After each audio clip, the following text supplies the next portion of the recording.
2017 के बीच का देखेंगे, एवरेज उत्तर प्रदेश के अंदर तीसरे चौथे दिन एक बड़ा दंगा होता था। और उस दंगे के कारण, भाई दंगा होगा तो इस पक्ष का मरेगा तो उस पक्ष का भी मरेगा, क्षति इस पक्ष की होगी तो उस पक्ष की भी होगी, नुकसान बराबर होता था। लेकिन पेशेवर दंगाइयों को सत्ता का संरक्षण प्राप्त होता था। और मैं कह सकता हूं हमारी सरकार 19 सितंबर को 4.5 वर्ष का कार्यकाल पूरा करेगी। इन 4.5 वर्षों में एक भी दंगा उत्तर प्रदेश के अंदर नहीं हुआ है। एक चेंज, उत्तर प्रदेश का जो परसेप्शन चेंज करके दिया है, इसने निवेश को यहां बढ़ावा दिया है। निवेशक आए, उन्होंने यहां पे निवेश किया, उद्योग लगाए। वह निवेश हमारे लिए यहां के युवाओं को रोजगार देने का एक माध्यम बना। आज यहां का युवा रोजगार प्राप्त कर रहा है, हर क्षेत्र में आगे बढ़ रहा है और बेहतरीन तरीके से वह, आज आप, ये डाटा मेरे नहीं है, आप भारत सरकार के उन डाटा को देखें, देश की सबसे बड़ी आबादी का राज्य यूपी है, लेकिन बेरोजगारी का रेट देश के अंदर सबसे कम कहीं है तो उत्तर प्रदेश के अंदर है। ये उत्तर प्रदेश के अंदर ही संभव हो सकता है, ये हम लोगों ने करके दिखाया।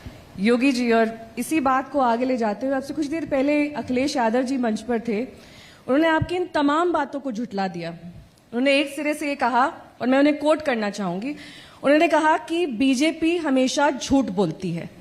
बेरोजगारी के मामले में उत्तर प्रदेश नंबर 1 है, कुपोषण के मामले में उत्तर प्रदेश नंबर 1 है, भूखमरी से मरने वाले मौत के आंकड़ों में उत्तर प्रदेश नंबर 1 है। आपकी सरकार ने एक भी बिजली का प्लांट नहीं लगाया, आपकी सरकार ने किसानों की कर्ज माफी नहीं की, आपने सिर्फ शिलान्यास अपने नाम किए हैं, अभी तक उद्घाटन नहीं कर पाए किसी भी चीजों का। 4.5 साल का वक्त था आपके पास। और खास तौर पे उन्होंने पूर्वांचल एक्सप्रेसवे का नाम लिया। उन्होंने कहा कि कुछ चीजों का क्रेडिट ये सिर्फ सरकार लेती है, शिलान्यास हमने किए, काम हमने किए, उद्घाटन करने योगी जी पहुंच गए। देखिए, वो सच बोल रहे हैं कि हमने कहा था कि रामलला हम आएंगे, मंदिर वहीं बनाएंगे, ये हम ही ने कहा था। और हमने कितना सच किया है। आज जब अयोध्या में राम जन्मभूमि के भव्य मंदिर निर्माण का कार्य शुभारंभ हो चुका है, उनके अब्बा जान तो कहते थे कि हम परिंदा भी पर नहीं मारने देंगे।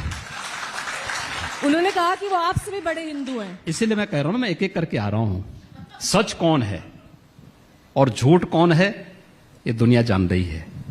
हमने 1990 में भी कहा था कि जहां रामलला विराजमान है वो राम जन्मभूमि है, वहां भव्य मंदिर का निर्माण होना चाहिए। इन लोगों ने तब स्वीकार नहीं किया, तब राम भक्तों पर गोली चलाई। हमने तब भी जो बात कही थी, हम आज भी उस पर अडिग थे। आज अयोध्या में भव्य राम मंदिर का निर्माण का कार्य प्रारंभ हो चुका है। अगले 3 वर्ष के अंदर आप देखेंगे भव्य राम मंदिर दुनिया के सामने आएगा। एक, दूसरा, किसानों का कर्ज माफ हुआ है या नहीं हुआ है, यह हर व्यक्ति जानता है। 86 लाख किसानों का कर्ज माफी का कार्यक्रम, हो सकता है कि उनके माननीय सांसद और विधायकों को इतनी फुर्सत न मिली हो, लेकिन भारतीय जनता पार्टी का एक एक सांसद और विधायक अपने हाथों से वह सर्टिफिकेट एक एक तहसील और विकासखंड स्तर पर कैंप लगा करके वितरित किया है, और ये प्रदेश के अंदर हुआ है। पूर्वांचल एक्सप्रेसवे समाजवादी पार्टी के बेईमानी और भ्रष्टाचार का एक जीवंत स्मारक बनने जा रहा था। 340 किलोमीटर लंबा